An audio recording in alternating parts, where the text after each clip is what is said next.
But my understanding is that 3 people know the exact number of Qatar's indicative offer. Yes, ladies and gentlemen, what is better than a trilogy?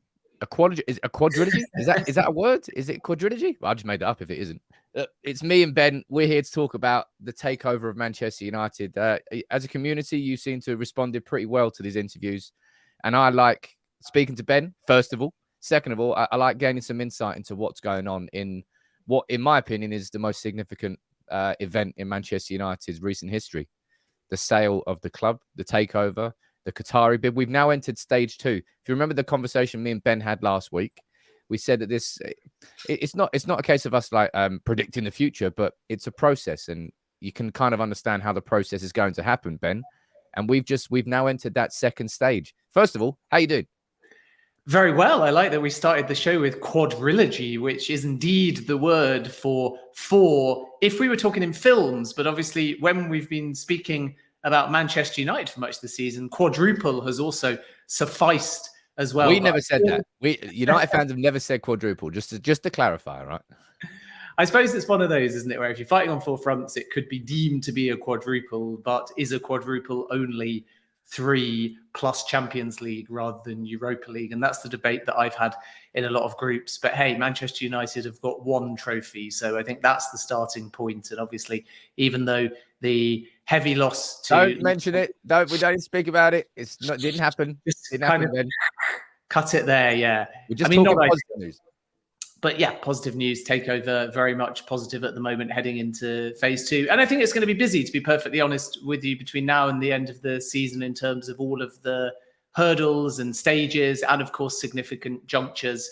And on top of that, Manchester United are still going to be juggling a variety of things on the football field as well. So exciting times. It is exciting. So last time we spoke, Ben, we were speaking about stage 2. Now, stage 2 is where the full due diligence will take place. It's according to Matt Lawton from The Times. I'm sure you can offer a little bit of insight into this from your end.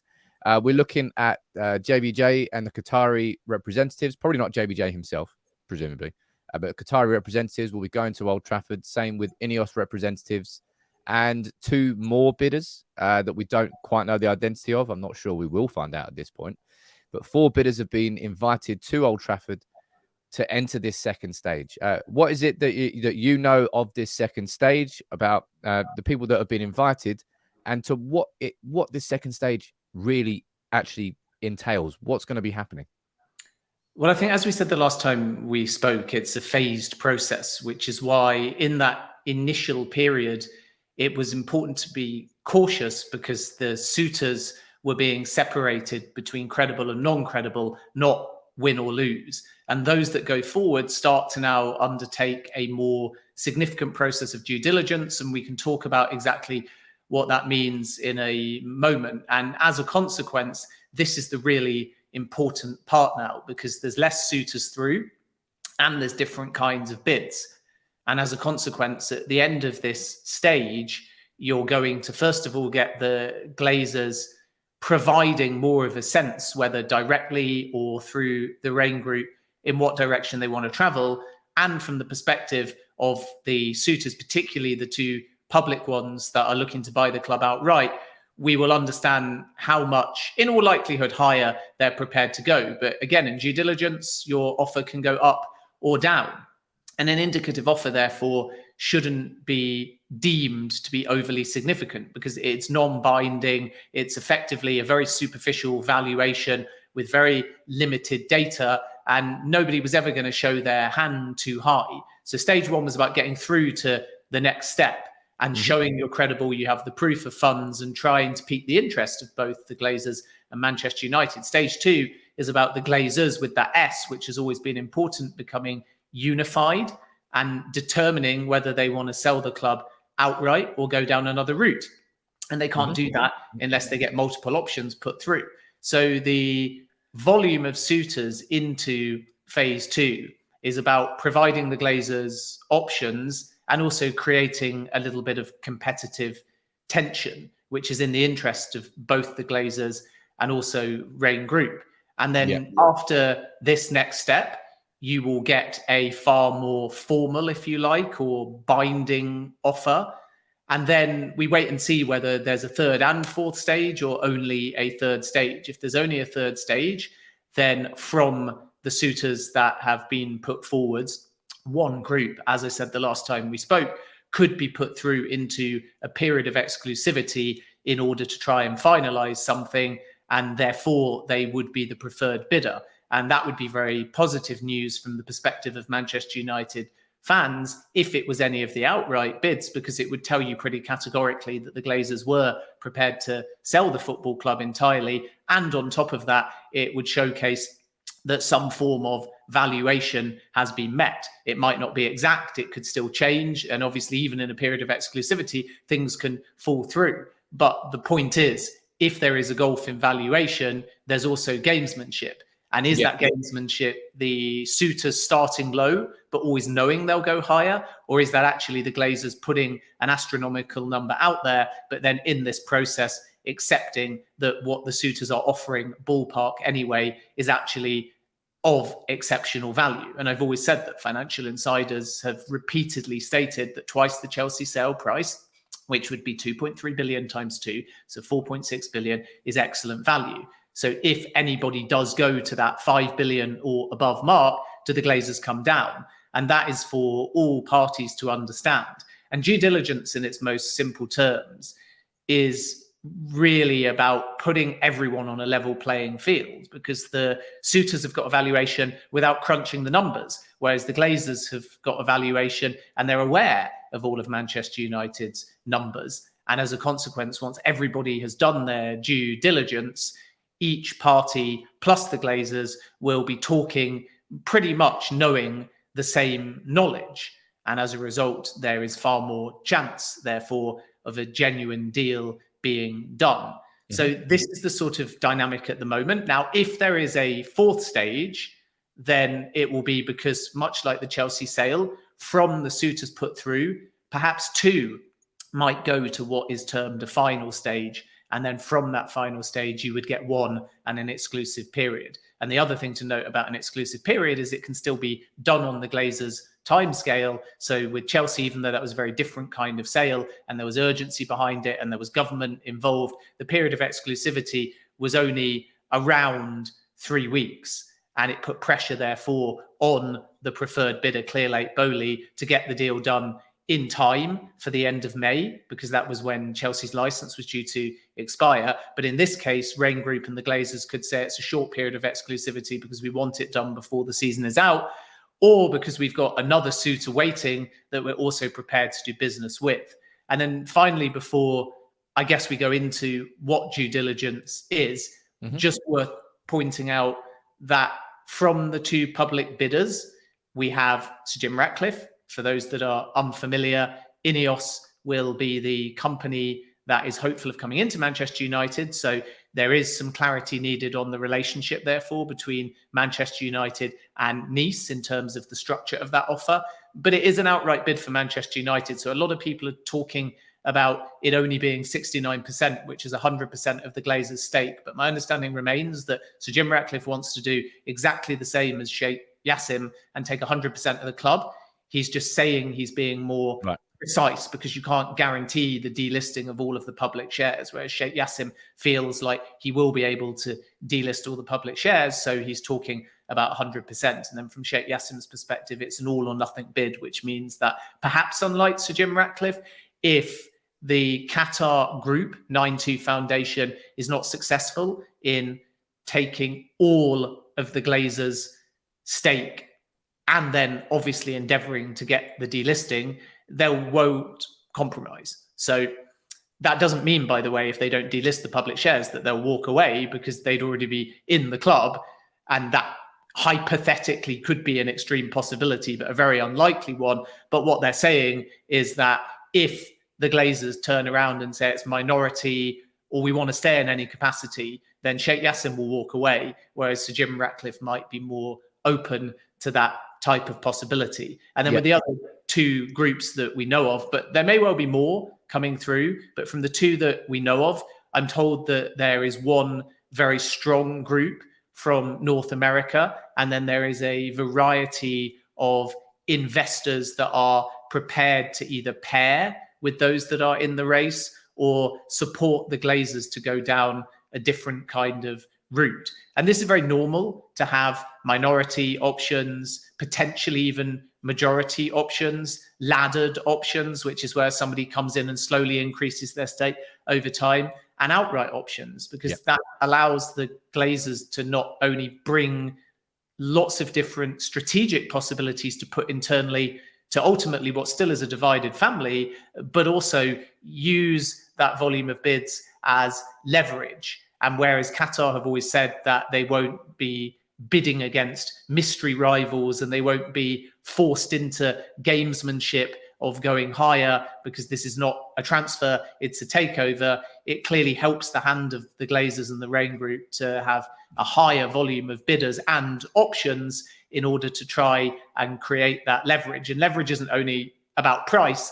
Leverage can be also about doing things on their timescale and also their terms. So if they present, for example, a option to an outright bidder where they stay in some capacity, then suddenly you have a scenario where the outright bidder might choose to cave on something. And that's not to say that they would keep the Glazers as the majority or controlling owner, but let's just say hypothetically, if 4 of the Glazers wanted to leave and 2 of them wanted to stay, in Avram and Joel, then is there any scenario where an outright bidder under pressure, particularly I would have thought Sir Jim Ratcliffe, says, well, okay, I'll actually only buy 59% of your stake. I'll be the majority owner and I'll leave you with 10. And we're talking hypothetically, so I don't want people to think that that's happening, because Sir Jim Ratcliffe and Sheikh Yassim are only thinking about outright 100% bids at this point. But I'm just trying to relay so people understand how the negotiations can work based on other takeovers and how much finesse and games there are to these behind closed doors talks. Now, before we start recording, Ben, you let me know that you've got a call lined up with your Qatari sources a little bit later on today. We're hearing, as I said, Matt Lawton from The Times, Mike Keegan, who actually was if I can remember correctly, the first journalist to actually lead with the conversation around a full takeover bid coming from Qatar. Prior to that, it was always about minority investment. That's where the QIA, the QSI conversations were all centered around. What are you hearing from the Qatari side, and are you expecting any sort of, I suppose, major updates, or is it at this stage of the process where we shouldn't really expect too much to be coming out, and it's going to kind of go behind closed doors, and it might take a little bit longer because they're looking at the full books? Yeah, we can start with the books and then move on to Qatar. So due diligence is a complicated process, and it's not only about looking over numbers and then making what is a far more concrete offer. It's also about appointing independent valuers, because suitors won't just want to take Manchester United's word for everything. And it's about working out what everyone else that sees the same numbers as you will interpret them as. And therefore, it informs what number you choose to place. Because if any suitor feels that there's healthy competition, they're conscious of not only valuing the numbers at face value and based on independent valuations, they're also looking at what their rivals might do. And that's what makes this a very atypical takeover process, because it's far more like tender. Most takeovers will have groups talking, and then rather than racing against each other with deadlines, just going straight to the source, straight to the owners. And then if the parties feel they can do business, they enter into a period of often exclusivity and they get the deal done without any real pressure. Whereas this is far more of a race, which means that within the due diligence, you do have to think about what might a rival bid. And then within due diligence, you're looking at things like liabilities, debt, you're costing up potential renovations for Carrington, you're looking at stadium redevelopment, you're looking at player contracts, and that will include things like bonuses, increases if Manchester United make Champions League football. You're also looking at commercial deals, IP rights, and you're doing tax due diligence as well. So it's about ensuring a lot of tax due diligence, but it's about ensuring there's no skeletons in the closet. It's about working out what could change at the club after you walk in, and it's about determining what you would actually have to spend once inside. So there's a lot of focus at the moment about what it costs to buy Manchester United, but what about what it costs to run Manchester United? And what about any unpaid bills? What about any liabilities? What about costs that might creep out the woodwork? What about any increases in wages, bonuses? What about Marcus Rashford's contract and so on?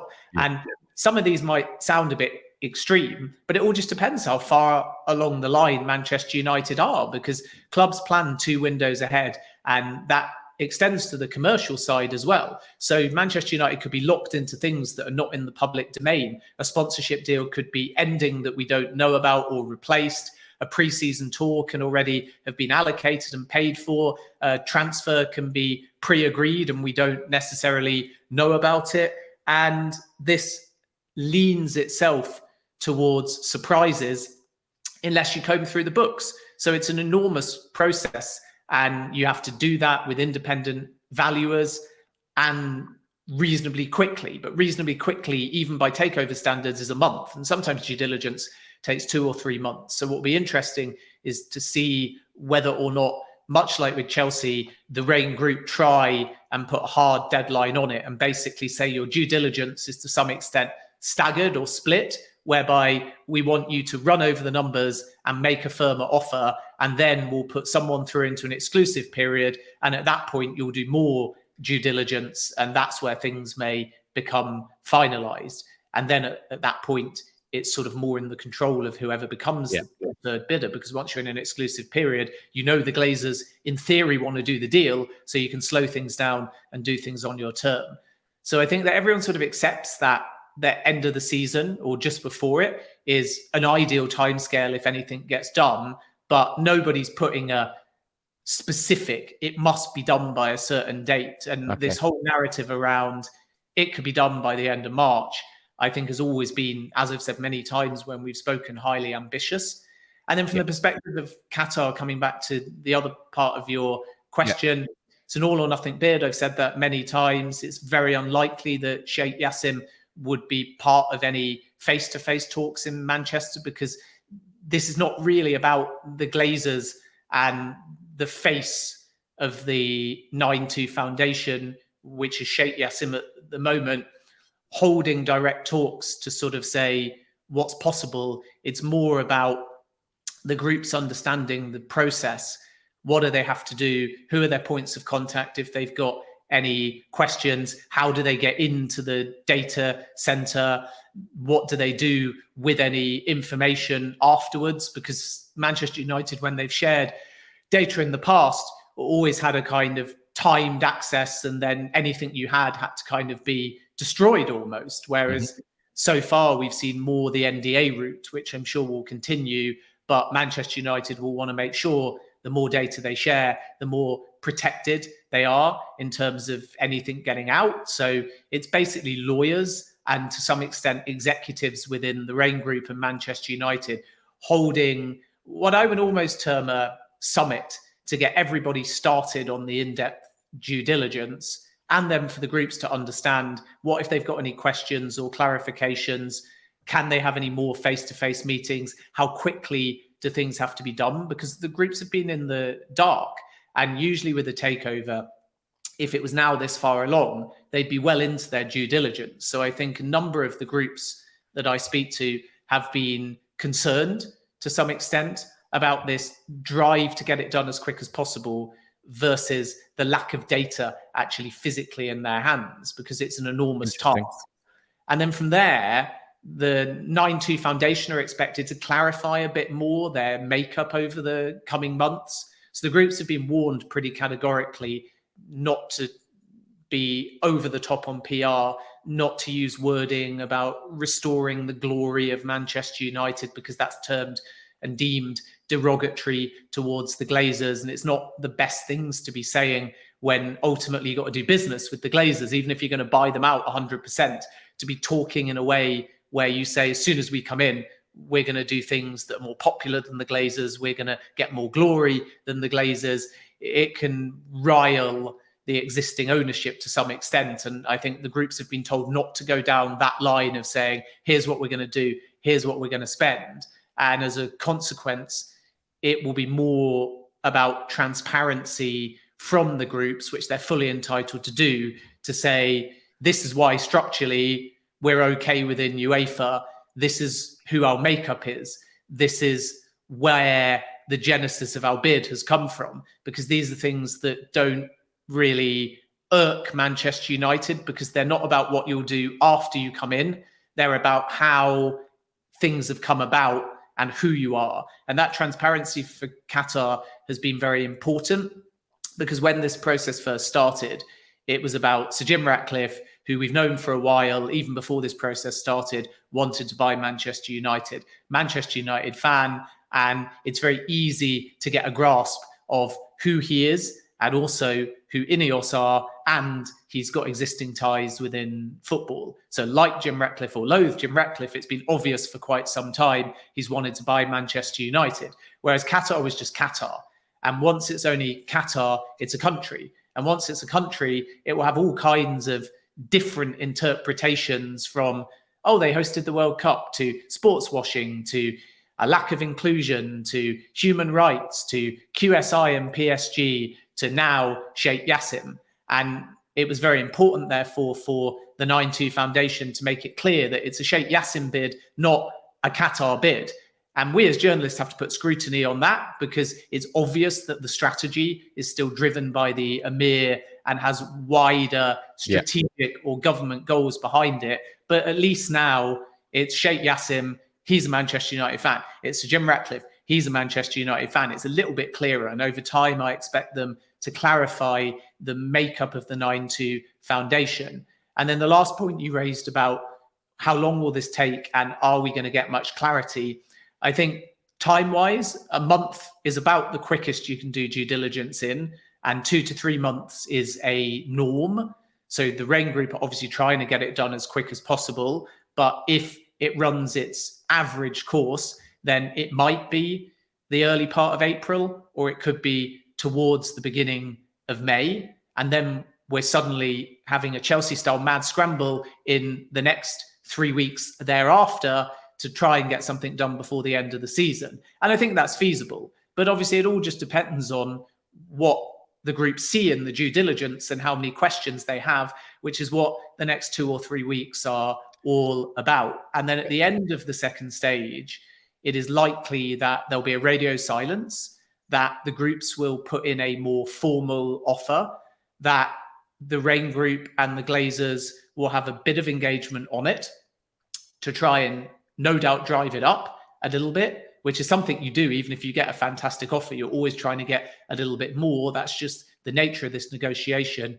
And then there's those two options, like I said before, either two will get put through and become one very quickly, or one will get put through straight into a period of exclusivity, at which point it's likely to get a whole lot more public. And Manchester United at that point, and Chelsea did this, could release a statement at that point saying the group is in an exclusive period and we hope to agree an acquisition of some kind or an investment of some kind very quickly. It's more likely if it's an outright bidder that will happen. If it's a minority investor, I would expect more of a radio silence, because if the Glazers stay as the controlling owner of the club, then radio silence until it's done is far more likely. But if an outright bid is looking like it's going to happen, at that point, I would expect the statement, and a joint one on behalf of both the successful bidder to get to that stage and Manchester United. With the Chelsea takeover, obviously, because Rain Group was the group who led the Chelsea takeover and are leading the Manchester United takeover, do you think it's fair to draw comparisons on, at this point, we're entering the second stage, and obviously Chelsea have gone through that too. Do you think there's parallels that you can draw between the two, or do you think the fact that with everything that was going on with Abramovich and Chelsea and the sort of external forces making that go a lot quicker, do you think that the timescales really won't be the same and the situations won't be the same?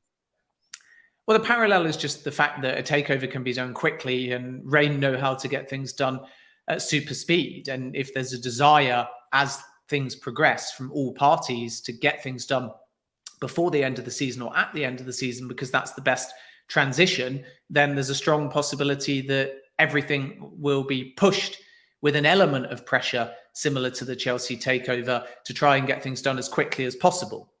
But if it takes longer, it takes longer because, as you say, there's not the same urgency or the same government involvement as there was with the Chelsea takeover. So the parallel is its Rain Group, and the way that this process is being done is structured in quite a similar way of first indicative offers and proof of funds, of a shortlisting, of a significant due diligence that might have a slightly harder deadline, of a more concrete offer, and then of a singular suitor or possibly two going head to head into that third stage, and then an exclusive period. But once you get to that final stage, much like I think I said before with John Textor at Lyon, it can have hitches, it can have more of a back and forth, it can have more than one deadline. And it's very common within a standard takeover to have a period of exclusivity and call it, for example, a month in order to fully complete the deal. But then as that month comes to an end, say we're going to extend it by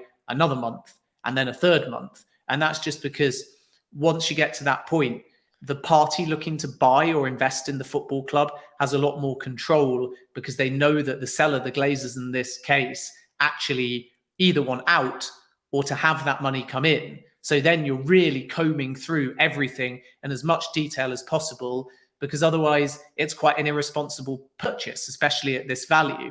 Yeah. So we can draw some parallels between Chelsea because some of the investors around Chelsea were interested, may still be interested in Manchester United. It's the same group. And at the moment, it's actually run a relatively similar timescale. So people forget that Roman Abramovich announced that he was going to be departing from Chelsea due to the war in Ukraine. He obviously had no choice in March.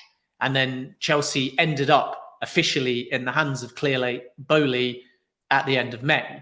So that was 3 months. Now, the Manchester United process since that original statement has dragged on longer, but is still very fast by takeover standards. I always say that if you were just looking to invest in a club, it's a bit like having a kid. You would like and usually need about 9 months. So once this process stopped just sharing information and seeking people who were out there, which if we stick with my analogy, is really just like dating. I'm too old to be, by the way, on these swiping apps, and I've got swiping apps. I shouldn't be talking about these things, but I'm aware of these swiping apps without giving anyone free publicity. And if you look at the early part of the stage of the Manchester United sale, it's a little bit like that. Manchester United are there on one of these swipey apps and they're saying, come and find us, come and date us. And suitors are effectively making inquiries and deciding whether to swipe right or swipe left. And then if they swipe right, it's a match and they get a bit more information.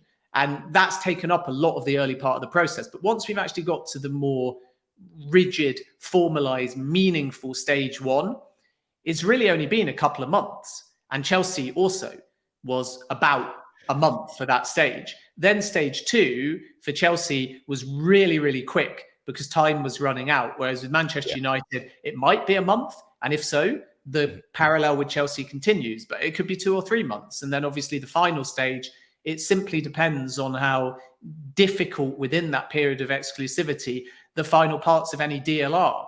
So again, in a normal 9-month takeover with a singular party, as you do the due diligence and you realize things are heading in the right direction, you're often also preparing all the paperwork to get things done. So things are happening simultaneously. And in Chelsea's case, other things away from just negotiation were happening in terms of government communication and even the Premier League soft testing potential successful groups because they realized they were running out of time. None of that's happened with Manchester United. I'd be staggered if the Premier League is saying, we're going to test Qatar now to make sure there's no problems. We're going to find out whether Sir Jim Ratcliffe is going to be staying as is with Nice or ultimately selling or some kind of halfway house between the two. And it's the same with UEFA as well, who would have to be satisfied by the model. I don't think that Manchester United and Rain Group will be sharing enough information with those wider stakeholders in terms of specifics anyway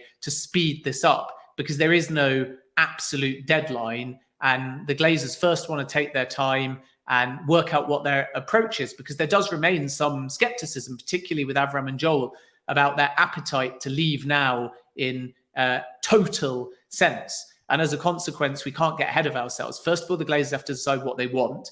Then from the due diligence, they have to see what the more concrete offers are and do they meet the valuation. Then if they put someone through to a period of exclusivity, it becomes very encouraging, because it tells you that a deal can actually happen. And also, if it's an outright bidder, the Glazers have decided they're prepared to sell 100% of the club. And then UEFA, Premier League, and any external stakeholders will become involved within the. If I can ask Ben, the bids themselves, that period of exclusivity, do the bids go in before that period, or do the bids come at the end of that period of exclusivity? And also, the kind of a tying in question to that, are they sealed bids, or is it public? Like, will for example, JBJ and the Qatari, will they know what INEOS are putting forward, or is that just going to be information that the Glazers have to hold? They're going to hold themselves. Well, we'll see games over the valuation. I mean, all of the groups will try and find out as best they can what another rival may bid, and I suppose that's the only vague comparison with a transfer as well, where you place an offer and you use your network and your scouting system in that capacity to try and find out how the market might move. So people talk and there'll be whispers, but nothing will be formally shared. And this is where the gamesmanship comes back in again, because of course the Glazers, particularly with mystery groups or bidders, will drum up the fact that they've got interest to a higher number to try and provoke competitive tension. And Qatar have made it abundantly clear, certainly sources that I've spoken to, that they're not going to be tricked or forced into some kind of mystery bidding war. And I think what gives Qatar confidence is that they know that their valuation already is in all likelihood higher than Sir Jim Ratcliffe. And Ratcliffe, before this process started, had spoken quite publicly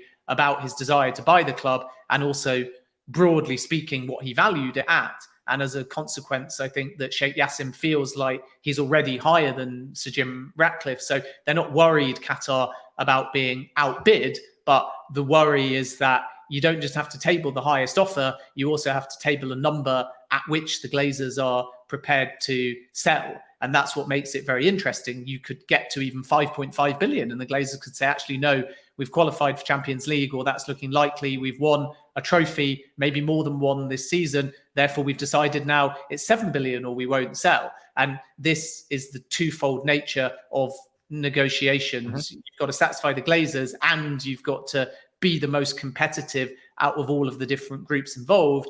And as I've said many times, the Glazers may find more alluring a minority bid that values the club very highly and keeps them at the football club as well. So there's a lot of moving parts at this stage, which is why I repeatedly say we shouldn't look at this like a transfer. And I know that people listening will just say that Ben Jacobs, he talks a lot. And all we want to know is who's the favourite, who's going to win, what amount, when's it going to happen? And anyone telling you that at this point is looking for clicks without understanding the staggered process of this takeover. So yes, Qatar are confident and some are terming them the favourites. But how can you really call someone a favourite before they've done any due diligence, they're aware of Manchester United's numbers, or they've made a concrete offer? All that's happened is an indicative bid. And what makes people feel in certain sectors like Qatar are the favourites is they've got that financial muscle and they've got the desire to go all in. Yeah. And that comes back to what you said before, that because strategically, even if this is Sheikh Yassim and it's his bid, not a Qatar bid, and it's always going to be billed that way so as not to create conflict, that this is actually the Emir. And again, as journalists, we have to dig a little deeper to make sure that that stands up. But this is about Qatar's broader desire post-World Cup to go for a Premier League team. So as you said before, because it was QSI originally, and as I exclusively broke, they were talking to Spurs. And because lots of options were being discussed, when it was established that it would be an outright bid for Manchester United, that tells you that not just Sheikh Yassim, but everyone connected to Qatar and sport are deadly serious about this. So they're all in on the bid, but they're also all in on that desire to win, because this is about Qatar fulfilling that need and desire and willingness to get a big Premier League club of sorts, which is much bigger than just Manchester United. They've settled on Manchester United, but lots of different stakeholders have explored lots of different routes off the back of the World Cup. So by settling on Manchester United, it's not a decision that's been taken lightly.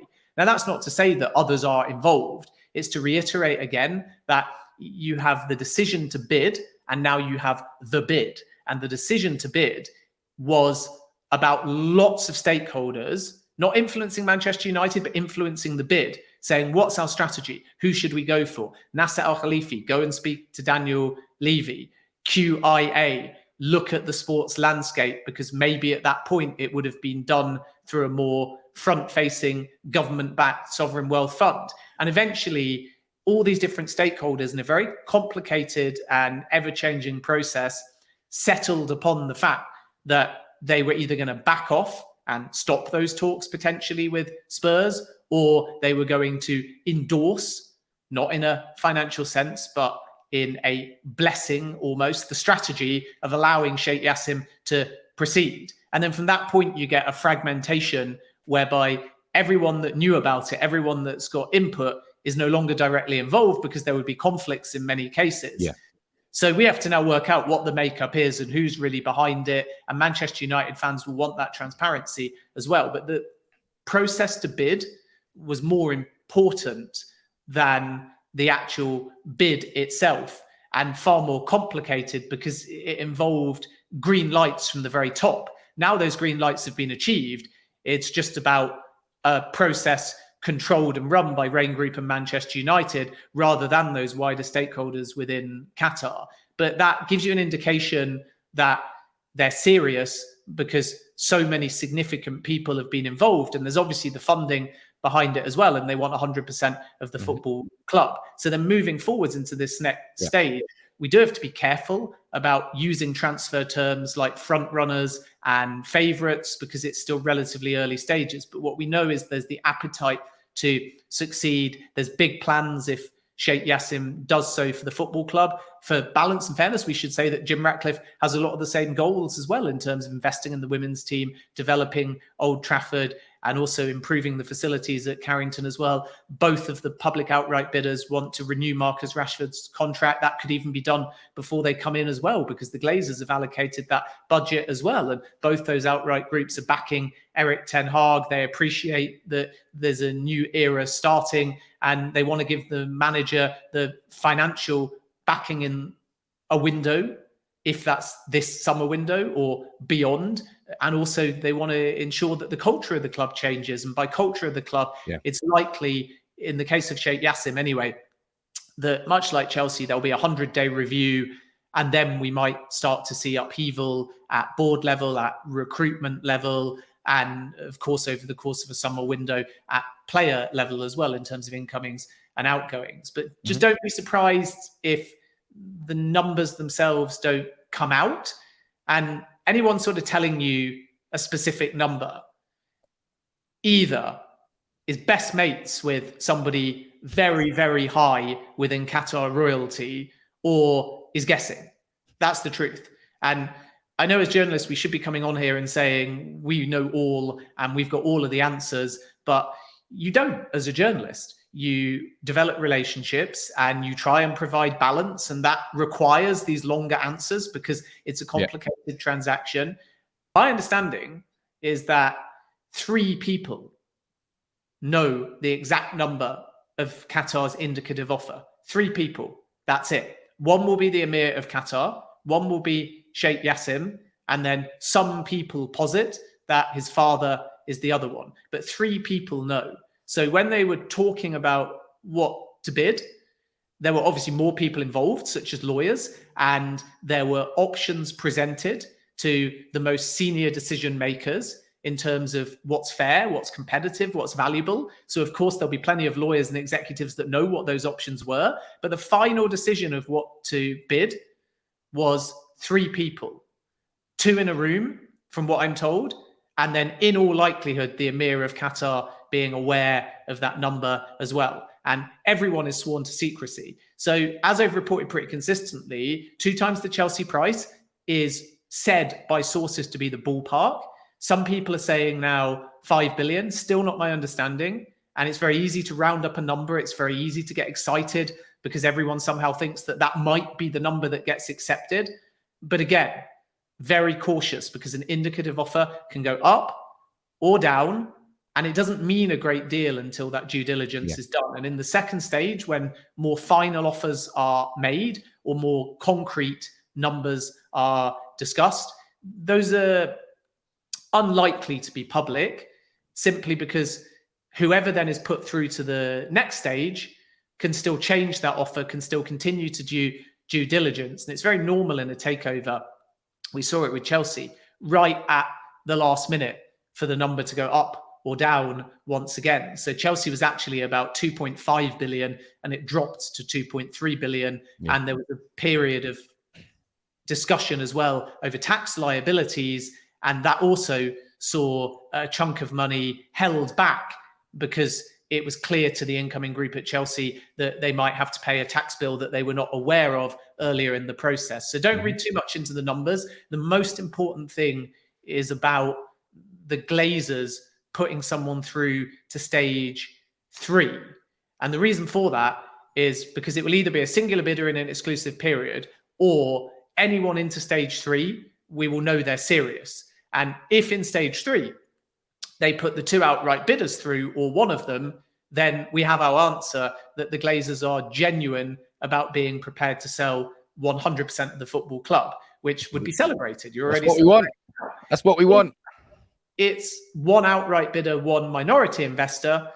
There's no clarity. If it's 1 minority investor and they're into the exclusive period, it tells you that they don't want to sell the football club. So it's not really about these offers at this point. It's about the due diligence allowing for an accurate valuation. And then at that point, there's no more that any suitor can do. The Glazers will then look at that knowing that it's ballpark what they're going to get. And whoever they put through, and that's the bit that might then become public, is telling, because we then know categorically whether the Glazers are prepared to exit Manchester United Football Club or have found a different option to stay. Well, let's hope they don't find that different option to stay. That's genuinely, that's worse than any sort of performance at Anfield could ever be. But really, damn it, I've mentioned the football again. It's my fault. I've gone back to it. But Ben, yeah, you told me off mentioning it. Yeah, look, you can you tell me off now? Bringing it up. You should tell me off. Look, I really enjoy these chats because it's clear that you're clued in on this whole massively complicated takeover from the Qatari side. And also from the INEOS side. I think people appreciate it. The community here on United People's TV understands that these things can take time. It isn't just about clicks. Sometimes it can take a longer bit of content and a longer conversation to get to where you want. But as I said, it's our 4th conversation now. Hopefully the 5th conversation. But let's see how this develops, right? But maybe the conversation you're going to have today will lead to some breakthroughs and we can have another conversation later in the week. Maybe it will be in a week or 2 and we're going to have to sort of sit tight. But it's exciting either way for United fans. It's something that we've waited for a long old time. And it is still, no matter how bad we've been, Manchester United is still, in my opinion, one of the top 3 biggest clubs in the world, up there with Barcelona and Real Madrid. So when we do get sold, hopefully 100% of us, I think it will be a record bid for a sports team. And I'll speak to you about the whole process the whole way through. No doubt we're going to speak some more, Ben. Yeah, I'll look forward to it. I think the final thing I would say is touching upon what you've just said there. That's the paradox in all of this. Manchester United, huge club, huge fan base, succeeding under Eric Ten Hag, trophy in the cabinet this season, and always been, even when the club hasn't had the best results, a massive global brand in and outside of sport.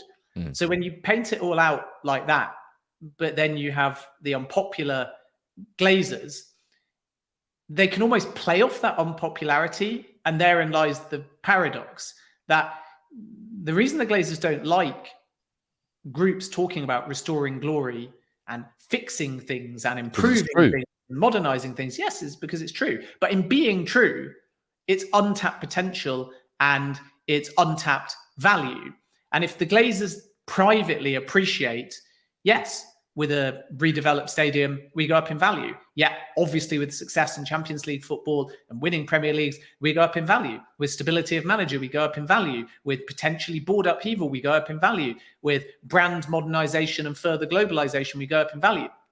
And if deep down they realize that they haven't funded that, or they haven't had the appetite or the ability to do that, then they simultaneously are triggered by people saying, we can do better than the Glazers, we can restore glory, but they may appreciate behind closed doors that that is what is needed. And as a result, if they choose to stay, they have to do that. But if they choose to go, this is why they're asking for such a high number, because actually they're well aware of the areas that they could have done better in terms of improvements. And that's the paradox in all of this in a strange way, that when you have such a big club like Manchester United with a great fan base, amazing history and tradition, and you know all these areas that could still be improved, the Glazers will almost be saying, well, if we are to let the club go, we're well aware that by doing X, Y, and Z as soon as you come in, over a period of time, you can turn this club that you think is 4.5 billion or so into 6-7 billion. And we want that 6-7 billion now because we already think it's worth that, because the things you'll have to do are either relatively obvious or routine, or even if they take time and money, will provide you with a return. I think everyone knows better. But the way I've compared that before, Ben, so I've got a lovely hypothetical here. I've got a lovely 3-bed house, and I know full well if I put an extension on the back of that, this house is going to be worth more. But I'm not willing to pay for it. However, I want you to pay me the value of it if that hypothetical thing didn't exist. That's not based in reality. That's based in fantasy. And I know the point you're getting at here, and this is probably why it's going to be complicated conversations, because it is so damn obvious how to make money out of Manchester United. You have to spend money to make money. The classic cliche, it's true. Like the investment opportunities at United are really clear. Old Trafford, Carrington, investing in the first team, bringing success back, and the money will follow. But you can't. If you use your property analogy, I don't think it's only about the Glazers saying, we don't want to renovate or spruce up the property, but we want you to pay the value that it's worth. I think it's more about the Glazers saying, we've seen the numbers on your property and we know what it costs to do all the things you're talking about.